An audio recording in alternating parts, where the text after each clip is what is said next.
Kalaboso ang sinapit ng isang lalaki na nagpakilalang Diyos dahil sa pagsasalsal. Iginiit ng 39 anyos na si alias Denver na residente ng Pinikitan, Barangay Kamaman-an, Cagayan de Oro City na hindi siya dapat ikulong dahil walang ebidensya na lumabag siya sa anti-bastos law. Ilang araw na umano siyang nakakulong. Dagdag pa ni Denver na nasa tabi ng kalye lamang siya at nilalaro ang kanyang sarili habang nakalabas ang dila. Dumaan umano ang kanyang kapitbahay na mga babae at tumingin sa kanya habang abala sa paglalaro sa kanyang sarili. Itinanggi naman niya ang aligasyong pumasok siya sa bahay ng isang babae. Inamin naman ni Denver na nilalaro niya ang kanyang sarili kahit sa loob ng kulungan.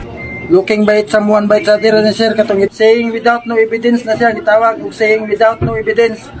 Wala gid ko nang awit, wala gid na ako naghimas-himas. Hindi naman kinumpirma ng Police Station Tukugon kung may problema sa pag-iisip ang nasabing PDL.